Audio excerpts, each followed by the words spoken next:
madaming hindi nakapanood po kasi no, nung live stream natin kagabi tungkol sa PIDEA agent na inilabas ni Maharlika, mga boss, Chief Amo Sir. 2012 pa lang po, nuknukan na ng dami ng kaso. Sa pinanood ko, ni-replay ko, pinaulit-ulit ko yung ginawa nilang live no, ni Maharlika, mga kababayan. Pinaulit-ulit ko po yan. Ang daming kaso, may kasong estapa. May kasong tanim ebidensya, mga kababayan. Doon pa lang po sa tanim ebidensya wala na, sablay na po, mga kababayan. Isipin nyo na lang po, mga bossing, yung sinasabi ni Maharlika na ebidensya nila, yung kapirasong papel na yon na pinagmukhang luma, no? Na sinabi ng PIDEA, mga boss, Chief Amo Sir, na wala, peke at walang katotohanan yang papel na hawak ni Maharlika, mga kababayan. So isang nakikita ko po doon, mga bossing, no? Isa sa nakikita ko doon, peki talaga. Bakit? Peki talaga PIDEA na po ang nagsabi na peke, mga kababayan. 'Di ba? PIDEA na po. So iisipin mo lang kung merong kaso etong tao na to na kumbaga nagtatanim ng kaso, nagtatanim ng mga ebidensya. So maaari at posible, mga bossing, na ano po 'yun? O ginawa-gawa lang po talaga nila 'yan. Tanim-tanim lang din po ng kaso. So hindi po malayong isipin ng taong bayan na yung hawak ni Maharlika kumbaga siguro siya ang nag-instruction o ganito ang itsura, no, nung aming mga kopya ng mga ganyan. Ganito ang itsura, or siguro dahil matagal na nga din, mga kababayan, na wala sa PIDEA dahil po si Bak, mga boss si Bak, dahil pinagbabangga-bangga yung kanyang mga sinasabi, no, sa madaling salita, ay nako. Sa madaling salita po, nanunumpa ng hindi totoo yung mga pinagsasasabi. O diyan pa lang po sira na din ang kredibilidad niyan, mga bossing. 'Di ba? Plano nilang paputukin nila yan sa mautot. Sige nga, oo nga po, ma'am, no? Ma'am Ligaya. Sa tingin ko po, etong si Sir, aakyat siguro sa mautog. No?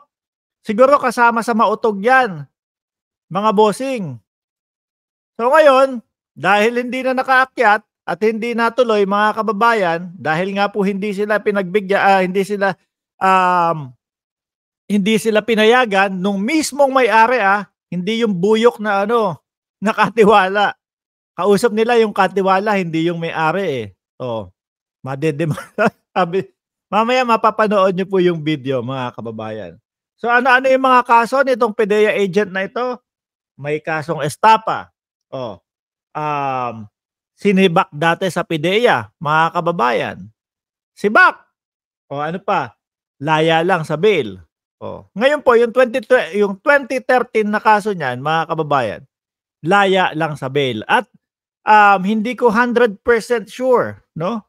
Nung 2023, kung sino ang nagpasibak sa kanya, mga bossing. Pero sibak po yan. Eto, sabi ni Reverse, Morales was dismissed from the service in 2013 from grave misconduct, dishonest, and conduct prejudicial to the best interest of service when he took back his testimony against Chinese drug personality. So yan po ba yung paghumarap sa Senado, mga kababayan, dapat paniwalaan? Diyan pa lang po, basag na. At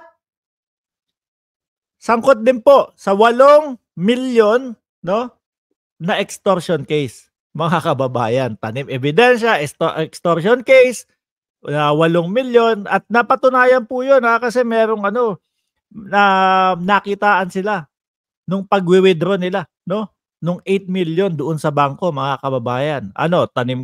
Tanim ebidensya, extortion case, may pati po doon sa nila, doon sa barangay, yung community nila. May kaso din po siya doon, mga kababayan. 'Di ba? Ano pa?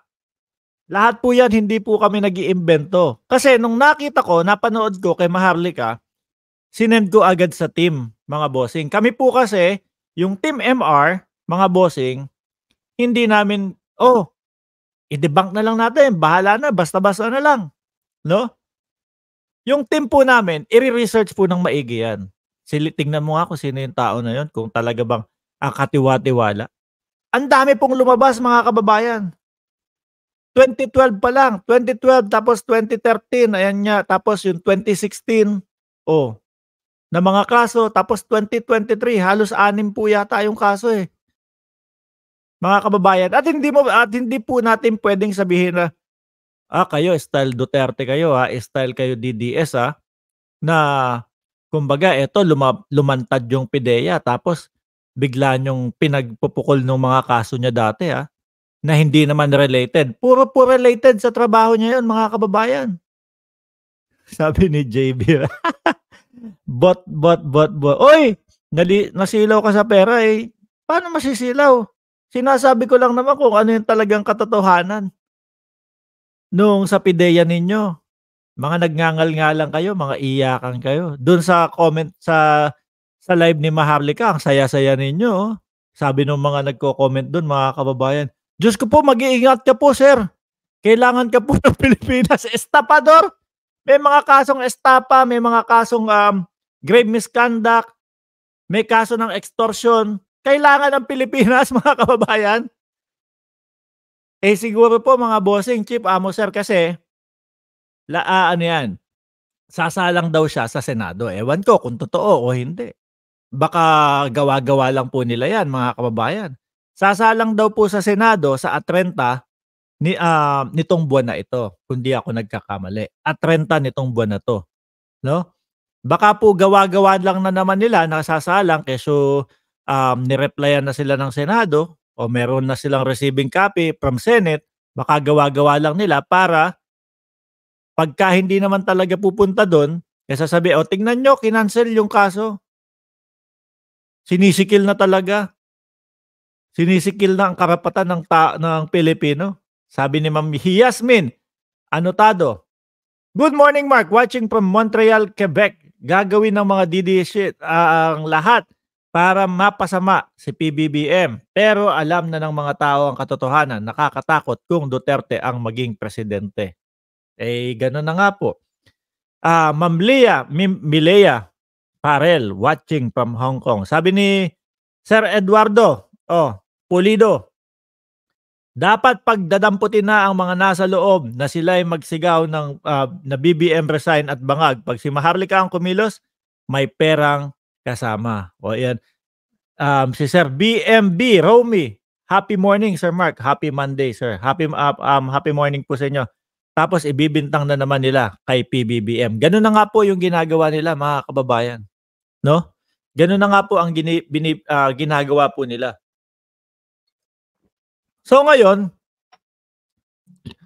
kung talaga po eto mapapaharap sa Senado, kung talagang pupunta ito sa Senado, mga kababayan, kasi ang ano niyan, ang isa sa mga maggigisa diyan si Bato de la Rosa, mga bossing, eh. Pakinggan nating maigi kung ano yung mga itatanong ni Bato. Kung sakali na totoo, ha?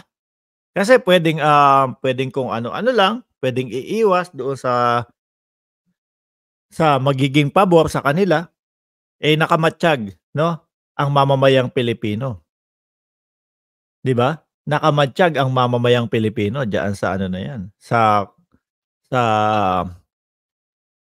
Senado na 'yan, mga bossing. Kawawa lang 'yan sa Senado, tetestigo ay credibility na lang, lagapak na. Baka nga hindi po tanggapin ito, mga kababayan. Siyempre kapagka po pumunta 'yan, nagsulat, humiling na humarap sa Senado, mga bossing, siyempre aayusin at titignan po muna 'yon, ano, sino ba itong tao na 'to?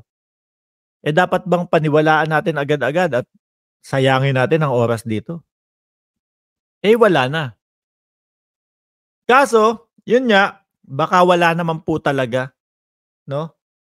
Baka wala naman po talaga, mga bossing, na napupunta sa Senado at palabas lang po nila, mga kababayan, tapos isisigaw nila, "Tignan mo, hindi ipinatawag, talagang pinipili ninyo na, talagang pinagtatakpan niyo si Marcos Jr." Ganyan.